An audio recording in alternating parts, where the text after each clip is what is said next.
Just picked on me, Sam, because the order was to go to Sosio. Sitting member. But you've jumped to me. Anyway, I agree with Harvey on that issue. Yeah.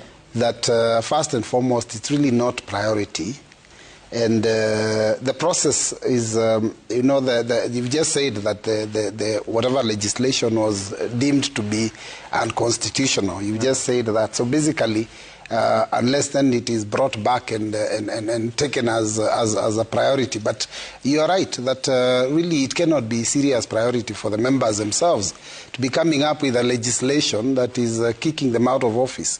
Yeah. And I tell you, Sam, that if we are to have that legislation in place today, yeah, you'll be shocked the number of members who would be facing recall. I'm even impressed that at least four constituencies have tried it out. That means that Kenyans are now waking up. I would encourage that this is something that we need to fast track, and then in future make sure that when people are elected, because it takes a very short time to discover whether you've made a mistake. Yeah. You elect somebody, 5 years is a long time. If you get the wrong person, they can mess you up really big time within 5 years. So if you find that there is reason to get rid of them within the first or second year, I think it's a good idea that we fast track this legislation and ensure that those people that are not serving their people are kicked out. Some we have had members that have refused to listen to the voice of their constituents. From 2023, 2024, members made serious decisions that have brought our youth to the streets, and they don't want to take responsibility for that. Members who would not listen to the people but listen to the executive when they are making decisions. So I think the recall clause and the recall law needs to be fast-tracked so that members can also know that once you're elected, the people that elect you, they still have a say in whether you will serve or not.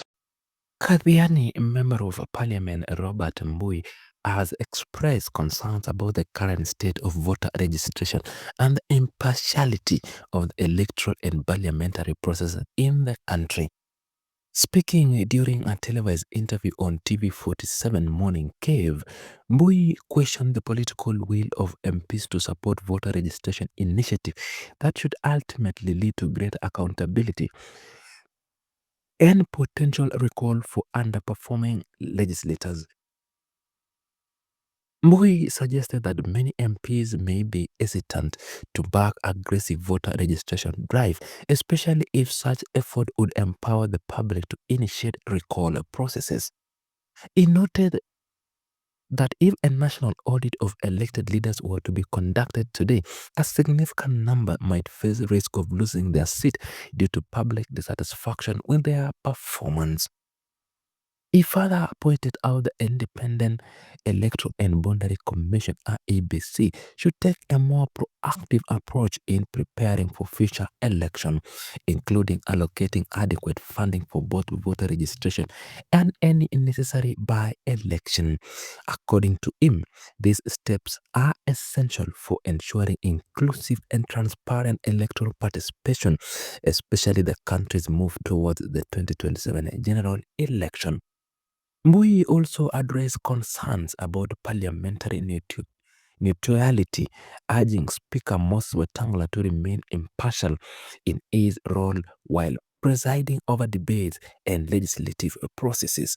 He stressed that the Speaker's office plays a key role in safeguarding fairness within a parliament and must not be influenced by party interests.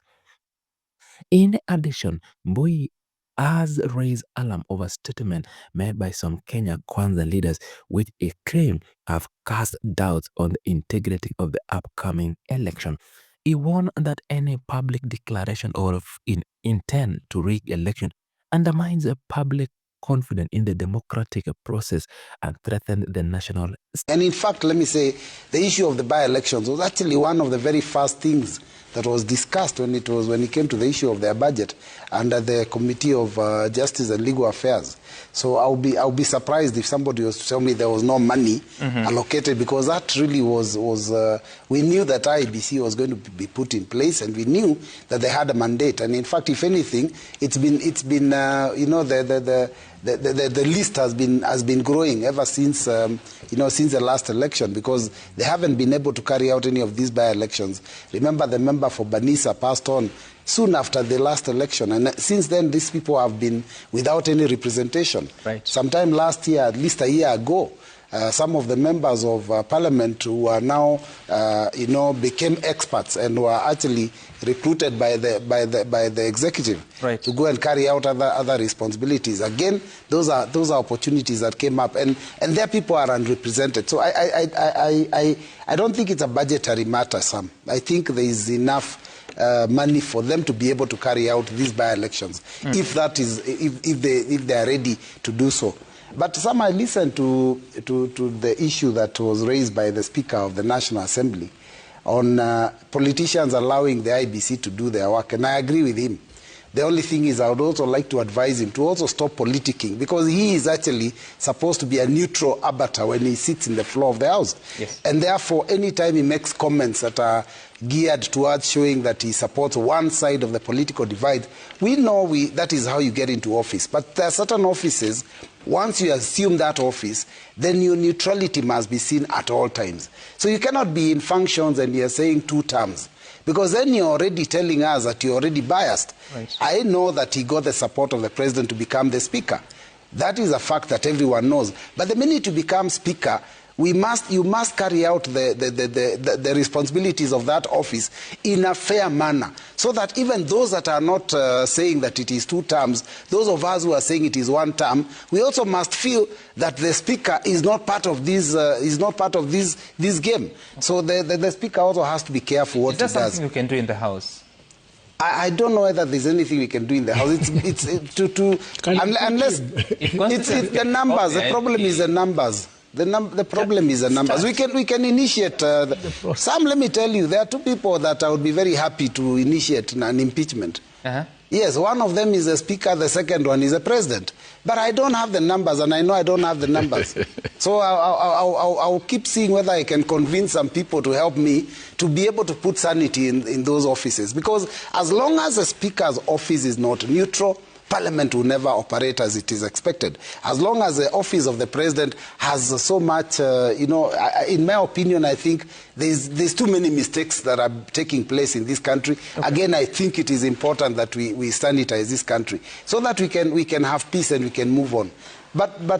So I think there is talk that he was talking about. There are some issues he raised which I don't manage. Then we have the member for Tiati, who has also indicated that they know how to make a president serve for 24 years.